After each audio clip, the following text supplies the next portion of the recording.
video to this morning. I had to stop the other video, so I just wanted to give my few words about the Charlie Kirk situation. And I said a little bit in my previous video about I didn't really know him. I don't really follow celebrities. I do a lot of work myself in town and different things, and so I didn't really follow him at all. I knew who he was, but I didn't realize he was such a celebrity, and made such an impact. And in our state, I have a friend. She's kind of a friend, like a person I know. I can't claim, close friendship, but she's a state representative in New Hampshire, and she started working for Turning Point just a few weeks ago, like a month ago or something, very recent. And then she had gone to Arizona, and then she came back, and then this happened, and she had to go back to Arizona for the memorial service. So I know people pretty close up, but I didn't know Charlie Kirk. I didn't know his story, but I'm really fascinated by his story because it's such a pure story. It seems like that he loved God, wanted to teach people to read the Bible, and he wanted to share the message to do good, stop this evil that's going on in the world. We waste so much time trying to bring people down. Let's build people up. One thing that I was really impressed with what I've seen about him is that he would choose people to work for his company, and he would inspire them. He would see the good in them. He would inspire them, and they would just, feel so good around him. Like, they could do anything because Charlie Kirk believed in them, I just love that. And so I love that message. I love the message of his family and how they believe family is a priority. Get married, have lots of kids. I have, got that done. They do grow up, and then you have to reinvent yourself, kind of. And so my kids are grown up. My youngest is a senior in high school, and they've kind of been discouraged a lot by Christianity because it's, there is a lot of opposition spiritually. And it's interesting that Charlie Kirk knew this, and he knew that giving his life to God could mean anything. And, the final assassination of a person who just wanted to bring good into the world is just astounding. And hopefully more people will realize the extent of this, because it just makes it all the more real that what we say and what we do, number one, people notice, and number two, they are threatened by good. And it's very sad, because good people want the best for everyone, even people that don't believe like they do. So it's a very sad situation. But then there's it's kind of like the ripple effect. I've seen on YouTube, there's all these YouTubers that want to get a word in, like, I knew Charlie the best, and I know what Charlie, believed about this and about that, and I think that, whatever. Everybody's trying to speculate about why this happened, why this really happened, what Charlie wanted, what he really wanted, trying to get their word in. And I just was thinking about, from what I've seen, thank you, Uncle Joe says, I love Charlie Kirk. I just was saying previously that I didn't really know him that well, but everything I've read made me, love him and made me all the more disappointed that he's gone. Like he had so much to give to this planet, and he was giving it, and he was doing it. I don't know how he was doing it, because he had everything. And I just feel unfortunate that so many people are trying to, you know, capitalize on his message and try and, you know, get their own piece of the pie from his message.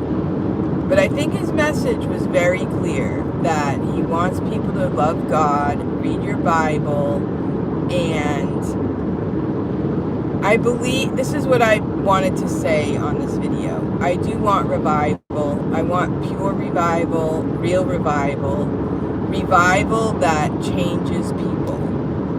My youngest son's name is Evan Roberts. Evan Robert, after Evan Roberts of the Welsh Revival.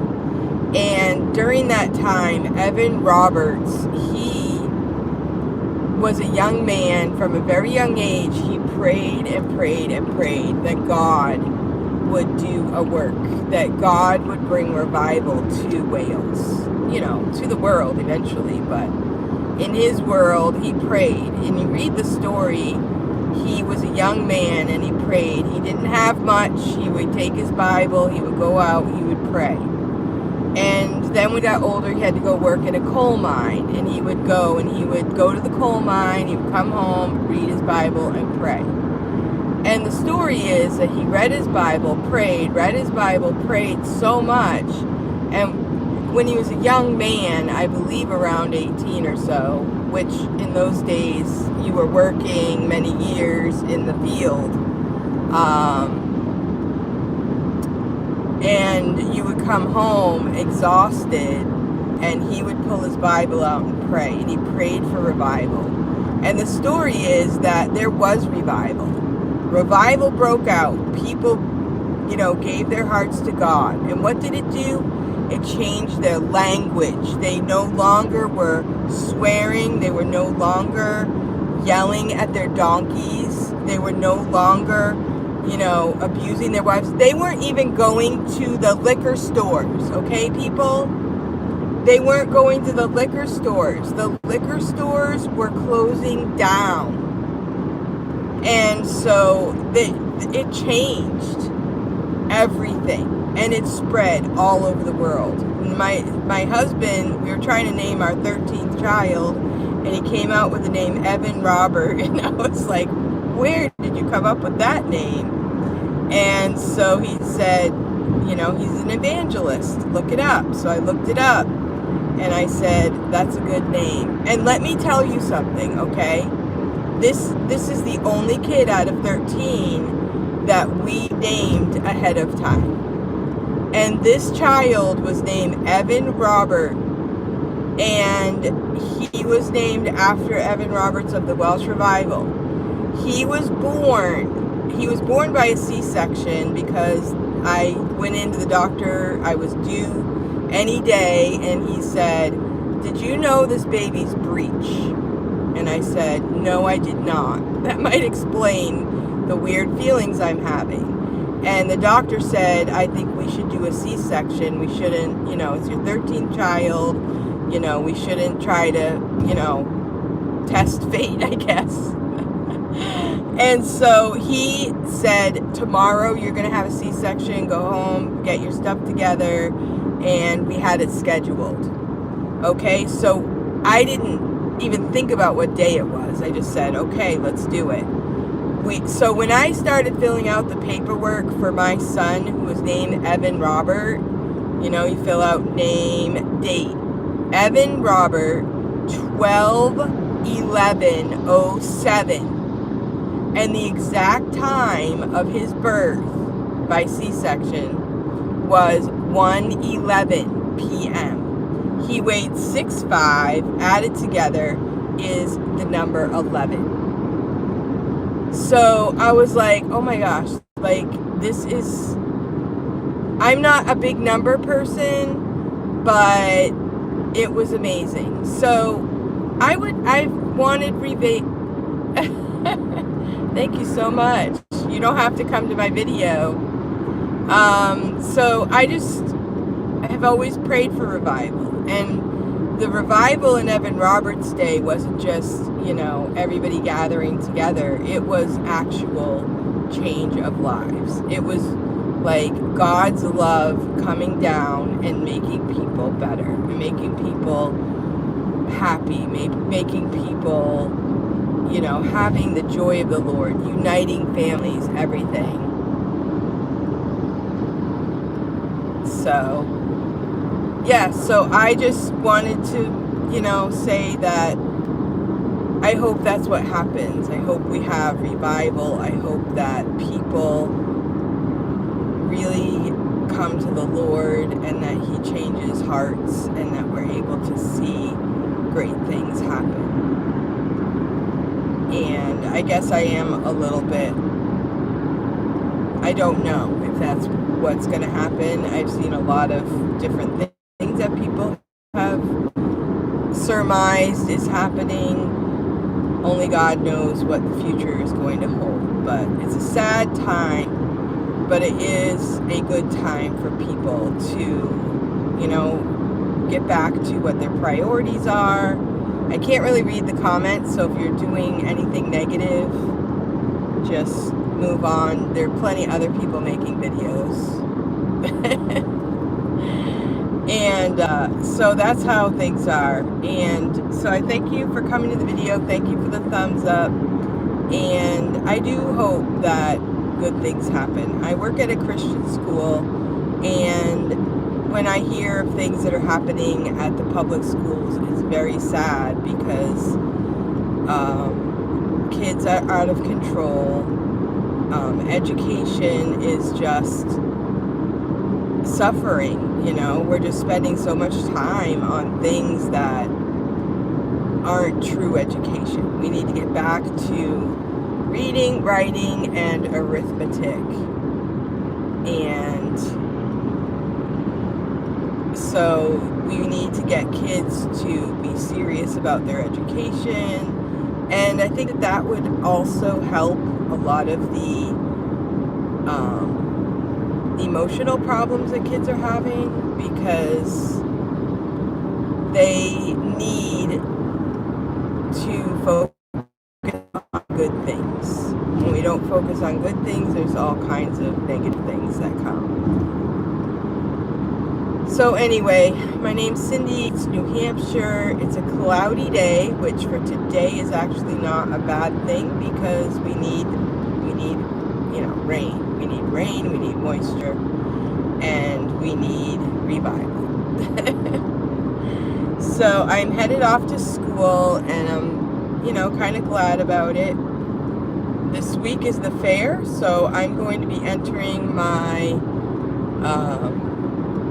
my doll that I crocheted. I'm going to be entering a few other items in the craft section of the fair, which is kind of one of my favorites, because local people, you don't have to be like a professional artist or anything. It's just local people entering their projects for the fun of it. But when I went to enter my projects on Monday, I met this lady. It was just so awesome. I like that. That's one of the good things about bringing your stuff in. You can stand in line with other artists. And she made an amazing, I think 3 amazing colored pencil art pieces. Quite amazing. And she said she learned to do it on YouTube. She made them by watching YouTube videos, and she said they're special colored pencils that you use, and it takes a long time. She said she was, her husband died, I think she said 5 years ago, and so she kind of used that as a way to kind of cope with the situation and get used to it and all that. So it was quite interesting. So I met her and another lady while we were waiting in line to bring our projects in. Thank you for the thumbs up. I really appreciate it. And it was really a good time on Monday. So I'm looking forward to seeing all of the projects. And usually what happens is they will look at them. They're probably looking at them today, and they put ribbons on them. So if it's a really good project, they put a blue ribbon and then a red ribbon, or third place would be a white ribbon. So I've gotten some blue ribbons, I've gotten some red ribbons for different things I put in, and then they give you just a few dollars, you know. So then I might get a check in a couple weeks. I'm thinking maybe $30 or something. We'll see. It costs us like $12 to get in, and then you know, kind of covers the cost of entering the fair. So thank you guys so much for coming to my video, and I do hope you have a great day. And the camera is attached to my window, so it's kind of like talking to a person in your car. So I am able to continue to drive, but I'm going to sign off because I'm almost at school. And I hope you have a great day, and I will see you next time.